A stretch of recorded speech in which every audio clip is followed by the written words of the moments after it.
Alors, on y va, on va pouvoir résoudre tout ça. Donc, j'ai gardé les instructions ici, j'ai la maquette juste là, et j'ai ouvert avec Open with Live Server ici. Donc, la première chose qu'il fallait voir, c'est qu'on avait une toute petite navigation ici. Voilà. Donc, on pouvait venir là, et on n'était pas obligé d'utiliser un header, juste nav, et accueil, visite et contact. Visite et contact. Alors, sur un vrai site ici, on aurait mis les bons chemins, par exemple, index, visite.html, contact, etc.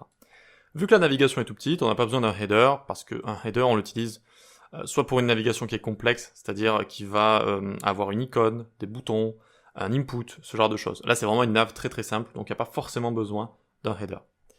Ensuite, en dessous, on va utiliser l'élément article. Et c'est lui qui va contenir le contenu, toutes les différentes sections, etc. C'est article. Donc je lui mets container. C'est lui qui va contenir tout ça. Et quand on utilise article, on peut, à l'intérieur, réutiliser un header et un footer. Et donc justement ici, j'ai une image de header et j'ai un H1 ici. Donc ce serait parfait à mettre dans le header, ça. C'est ce qui est en haut de mon article. Donc je prends l'image, je lui mets la classe banner, comme c'était écrit dans les instructions, et la source, c'est ressources/florence.jpg.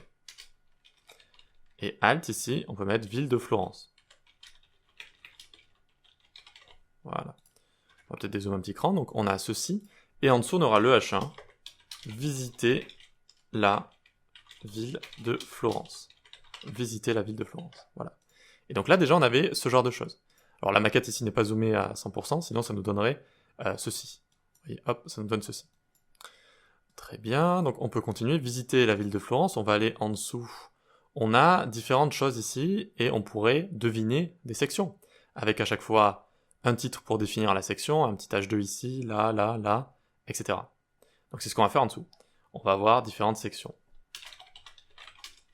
Donc on va avoir un H2, découvrir le DOM de Florence, voilà, et en dessous du paragraphe avec un lorem ipsum 150. Lorem 150 comme ça. Voilà, très bien.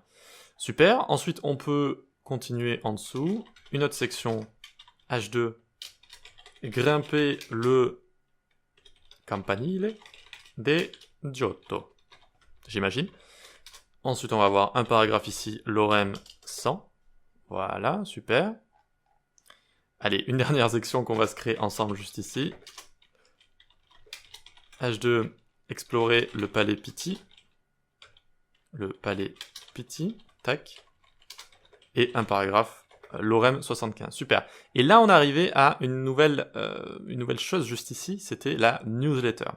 Alors, est-ce qu'il fallait créer une section ou juste une div ? Est-ce que la newsletter a un rapport direct avec le contenu, visiter la ville de Florence, etc. Non, c'est plutôt un composant externe, c'est pour récolter des mails comme ça. Donc là, on peut utiliser une div, et donc il fallait utiliser la classe newsletter si on voulait avoir le style, le bon style qu'il faut. Hop, newsletter, comme ça. À l'intérieur, j'avais écrit « Suivez la newsletter » pour ne rien rater de nos aventures. Ok. À l'intérieur, il y avait un formulaire, un tout petit formulaire, avec juste un input. Label for email, rentrez votre email. Et donc, pour un label email ici et pour une récupération d'email, il faut un input type email, ID email, name, vous l'aurez compris, email. Super. Donc on a notre petite section juste ici, et à la fin, donc il nous faut un bouton, s'inscrire. S'inscrire. On arrive ici, on descend, et on a bien notre newsletter juste ici. Voilà, donc j'ai mis juste un peu de style, hein, c'est pas le style du siècle, mais c'était juste pour que ça donne un petit peu mieux quoi que de l'HTML pur. Donc là, ce qu'il y a, en fait, ça s'appelle un dégradé linéaire, un linear gradient, et donc ça permet de faire ce genre de dégradé assez sympathique. Voilà. Ok, super, super. Et pour terminer, il y avait combien de sections après ? 1, 2, donc encore une section, j'ai envie de dire, classique, déambuler dans le quartier Santa Maria Novella. Ok. Et donc là, on avait un paragraphe, lorem 175. Voilà. Très bien, déambuler, nanani, nanana. Ok. Et à la fin, on avait une section où se loger à Florence. Où se loger à Florence, donc comme on a juste là. Donc on peut venir ici, une section, la dernière, H2, donc où se loger à Florence. Voilà. On avait un petit paragraphe ici avec, j'imagine, 25, quelque chose comme ça. Et ensuite, on avait une liste avec des LI à l'intérieur qui contenaient des liens. Voilà. Alors, vous pouvez aller sur le code source final. Je vous le mettrai dans le dossier. Tiens, je vous le mettrai dans le dossier. Vous allez avoir accès au code source final juste pour pas vous embêter à recopier ça. Donc, à chaque fois, en fait, j'avais mis un LI avec un lien. Je me suis embêté à chercher des vrais hôtels qui existent, donc, avec leur... Quoique, le nom de l'hôtel existe, mais je crois que je n'ai pas pris l'URL. Voilà. Donc je crois que ce serait de la chance si on visite ce lien et qu'on tombe sur les hôtels ici. Mais le nom des hôtels, je suis allé chercher sur Google. Après, je suis pas allé chercher leur URL directement. Voilà. C'était juste pour avoir une section de fin avec une proposition de logement comme ça, hôtel, Airbnb, etc. Et c'était pas fini. C'était pas fini. On pouvait sortir de l'article ici et on voyait un footer en bas. On voyait un footer. Donc on pouvait venir ici, footer, tac, P, retrouvez-nous sur les réseaux. Retrouvez-nous sur les réseaux, très bien.